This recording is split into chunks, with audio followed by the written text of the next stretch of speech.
Oi, eu sou o Maxon. Hoje eu vou falar sobre Bramble the Mountain King, jogo do estúdio sueco Dean Frost. Não é o primeiro jogo dos caras, porém é o primeiro jogo deles que eu jogo. E digo com todas as letras o quanto eu fiquei chocado, maravilhado com esse jogo em iguais medidas.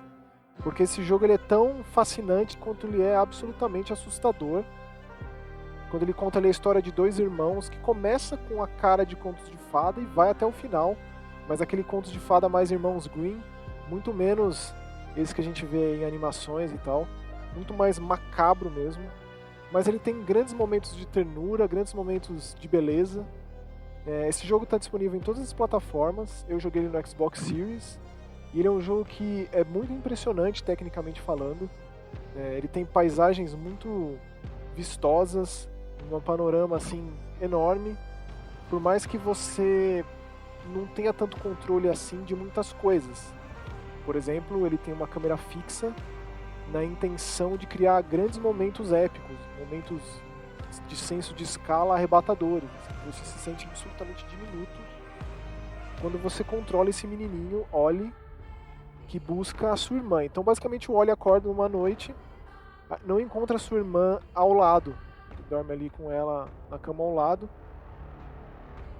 e aí ele parte em sua procura. Adentra a floresta e a encontra ali juntamente com um artefato mágico, uma bola de luz, que se torna um item de primeira importância nessa jornada. O controle é muito básico do Ollie, e ele tem uma movimentação um tanto quanto desengonçada. Assim. Em muitos momentos é um tanto frustrante, você não tem muita noção de perspectiva.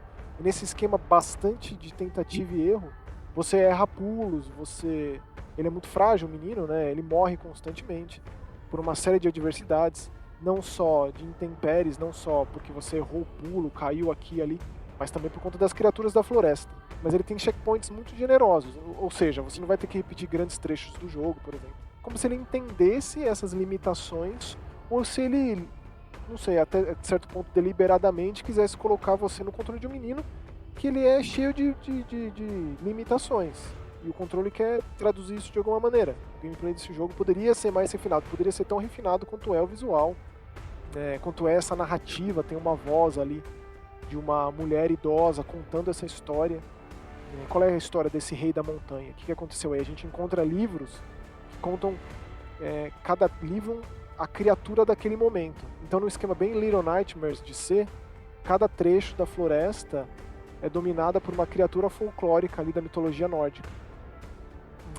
E esses livros contam um pouco de como essa criatura passou a existir, né? Eu achei bem interessante, não sei o quanto disso é de fato, mitologicamente falando, acurado, mas eu achei ali, pro contexto da história, excelente.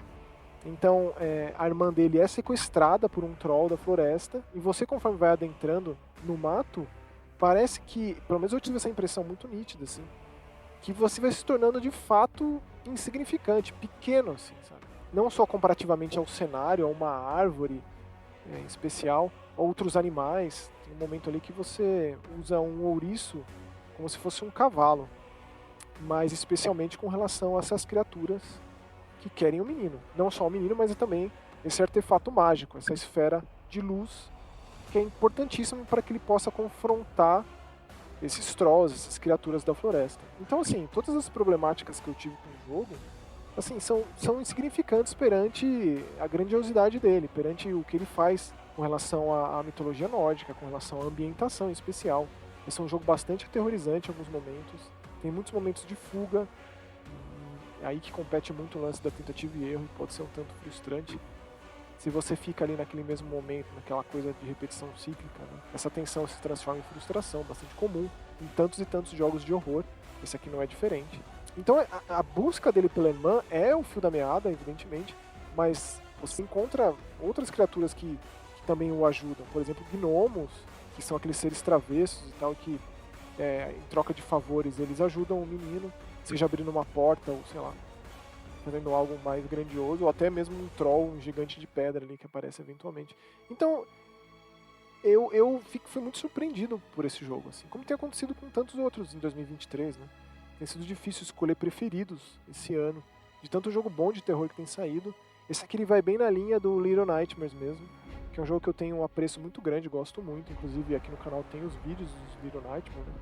Então esse vai bem nessa linha. Se você gosta do Little Nightmares, se você gosta desse tipo de terror, um terror que foca no infantil ali, mas que mostra um lado um tanto quanto macabro, e tem sequências assim de um horror folclórico, um horror rural, muito pontuais, muito pungentes, que marcam bastante. Esse Bramble aqui, eu diria que é um dos grandes jogos. Ele não é assim tão barato, no Steam ele está em promoção agora, inclusive, enquanto eu gravo esse vídeo. Está saindo cerca de R$80. Imagino que em outras plataformas o preço seja um pouco mais salgado, traduzido no nosso idioma.